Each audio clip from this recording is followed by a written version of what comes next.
যদিও আমি মনে করি কবি কখনো কোনো পদক বা পুরস্কারের জন্য কিছু লেখেন না। মাত্র একটা কবিতার বই লিখে আমার ঠিক জানা নাই একটা জাতির শিল্প সংস্কৃতির ইতিহাসে এত ইম্প্যাক্ট আর কোনো কবি রাখতে পেরেছেন কিনা। উনি খুব বেশি কবিতা লিখেন নাই, মানে খুব বেশি বই বের হয় না ওনার, কিন্তু আপনি দেখেন তারুণ্য এবং যৌবনের গান বললেই হেলাল হাফিজের কথা মনে পড়ে। এটা ওনার অর্জন, কিন্তু উনি এর বাইরে অনেক রকমের কবিতা লিখেছেন, একাকিত্বের কবিতা লিখেছেন, প্রেমের কবিতা লিখেছেন, এবং এ বিষয়ে কোনো সন্দেহ নাই যে বাংলাদেশের সংস্কৃতি জগৎ ওনাকে ওনার শূন্যতা বোধ করবে, এবং ওনার অবস্থানটা কিন্তু বাংলাদেশের সংস্কৃতি জগতে ওনার ওই এক বইতেই উনি চিরস্থায়ী করে গেছেন। দেখেন, হেলাল হাফিজ তার কবিতাতেই বেঁচে থাকবে, কবি বেঁচে থাকে তার কবিতায়, এবং হেলাল হাফিজ তার কবিতাতেই বেঁচে থাকবেন।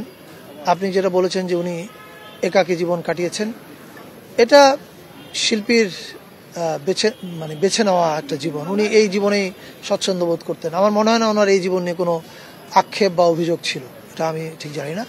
আর যদি বলেন যে আপনি যে ওনাকে বাঁচিয়ে রাখার জন্য মন্ত্রণালয় কী করবে, আমি মনে করি শিল্পী যখন শক্তিশালী হয় তখন ওনাকে বাঁচিয়ে রাখতে হয় না, ওনার কবিতায় ওনাকে বাঁচিয়ে রাখবে।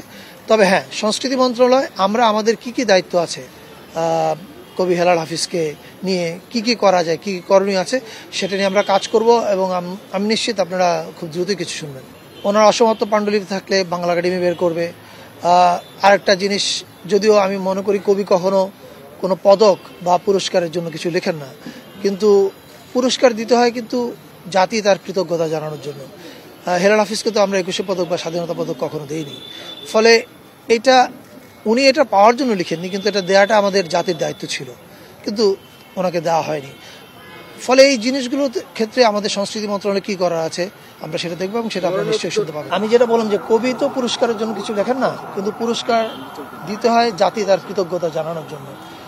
দুর্ভাগ্য এই যে আমরা ওনাকে, আমি যতদূর জানতে পেরেছি উনি 21শে পদক, স্বাধীনতা পদক এগুলো কিছুই পাননি। আমাদের সংস্কৃতি মন্ত্রণালয়ের এই বিষয়ে যা যা করার আছে আমরা নিশ্চিতভাবে সেটা করব। আপনারা কিছুদিনের মধ্যে হয়তো জানবেন।